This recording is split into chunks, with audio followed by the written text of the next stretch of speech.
Bismillahirrahmanirrahim. Men onamni quchoqladim.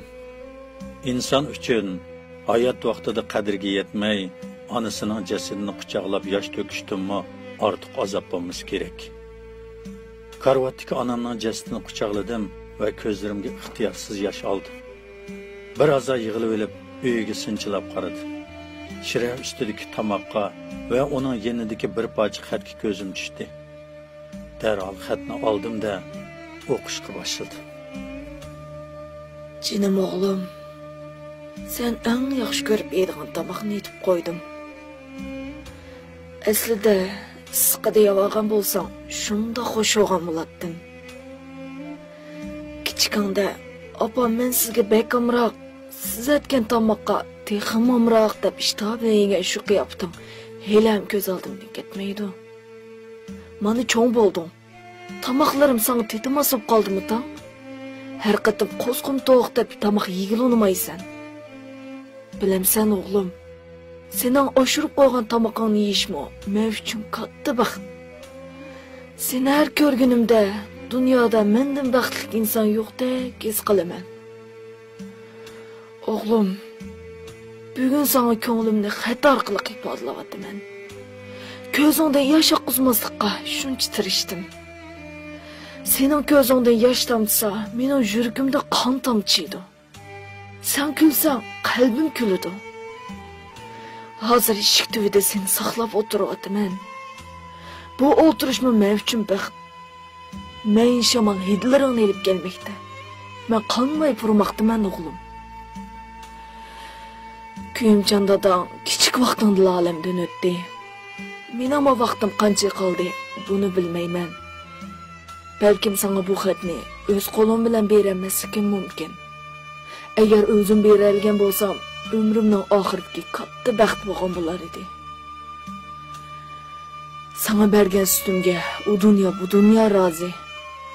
Sendan kutadigan bir umidim islomingni qadrla. U birdan bir nijotlik yo'lidir. Amanatni zoyi qilmaydigan Allohga topshirdim. Xayr xo'sh. Ko'zimdan ixtiyorsiz yoshlar sirg'idi. Men yolg'iz birli bola edim. Onamning so'zlari menga ancha yiqib ketmaydi. Achchig'im kelib qolsa, uni silkishlabmi qo'yatdim. Qopig'imni turib, ko'z olayotgan yerlarim xeyli ko'p. Mana bugun atdiganmi, onamga zadamni chechib, achchiqlangan holda uydan chiqqan edi.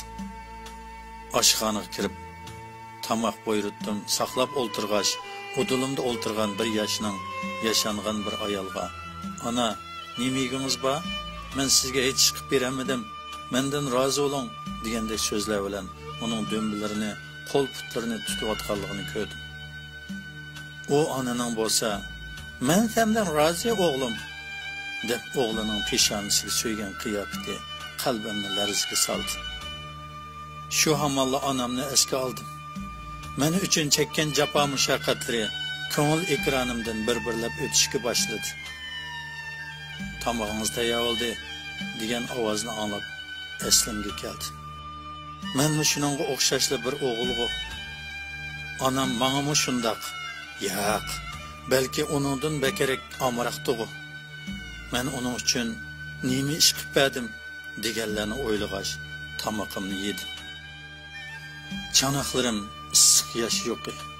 Men uchun tomoq ko'tarib kelgan qo'llarini nechirat ittirganlarim, qo'sqim to'q deb beshimni burab, yotqanni beshimga otib olganlarim qalbimni to'xtovsiz azoblashga boshladi. Ah, Xudo. Menmi odammi? Ona, jinim ona, meni kechirasanmi? Ona, mendek vafosizni kechirasanmi? Tomoqimni yeb onamga kavob buyurtib oldim. Ilgari bir haqiqatimmi unda qilib boqmagan edim. Yo'lda ketyapman. Ko'zlarimdan ixtiyorsiz yoshlar to'kilmoqda.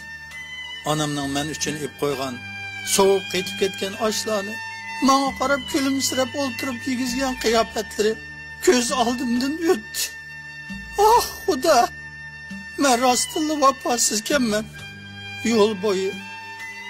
Ona, mendan rozi bo'ling. Men endi sizni xafa qilmayman deb mangdim. Darvoza töki kelganda ko'zlarimdagi yoshni surtib, zo'rg'a kulimsirdim va yiqimliq ovozda "Ana" deb to'g'ladim. Onamdan hech sado chiqmadi. Ikkinchi, uchinchi qatim to'g'ladim. Ko'nglim bir ishni sezgandek bo'ldi. O'yliga kirdim. "Jinim ana, meni keldingmi o'g'lim" deb tabassum bilan kutib oladigan onam qani? Ah Xudo, menmi odammi? Jinim ana, sen qani? Men uchun kulimsirgan chiroying qani? Qanib so'yib olay. Mening peshonamga bir so'ysang-chu ona. Eshik tugida so'zilib yotgan onamga qarab, "Yo'q"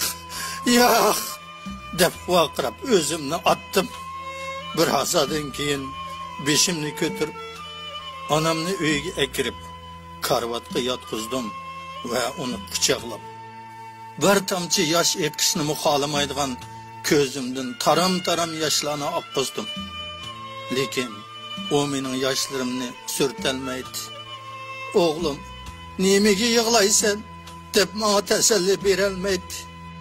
Ko'zimdan sirg'igan yoshlarim mehribon onamning jafolarimni qo'riq bosgan nurliq ko'zlariga sirg'ib tushmoqda. Onam unsiz yotmoqda.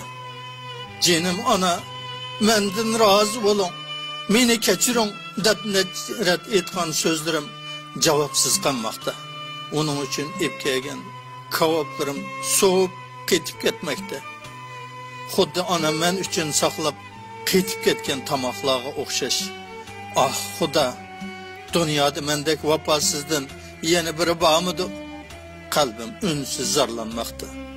Dardimni erinmay tingshaydigan onam endi mendan bekli yiroqda. Men haqiqatan baxtsiz bir sayoqman. Men haqiqatan vafosiz bir sayoq. Endi mening bu dunyoda baxtim yo'qmidi? Yo'q. Onam men uchun qilgan vasiyatda mening baxtim bor. U bo'lsa-mu, dal o'g'lim, islomni qadrla. Haqiqatan o nijot yo'lidir degan bebaho so'zidir. Ey Allohim, meni shu nijotlik yo'liga boshlagan. Ey Allohim, meni shu yo'lda baxtga purkigin. Ey mehribon Rabbim, men uchun borlig'ini atagan ashu ojiz onamga rahim qilgin. Uni rahmatingga purkigin. Ey mehribon Alloh, men onam bilan sening nazringda qabul bo'lgan islomni ching tutish orqali sening huzuringda yana didorlasha oladiganligimni bildim.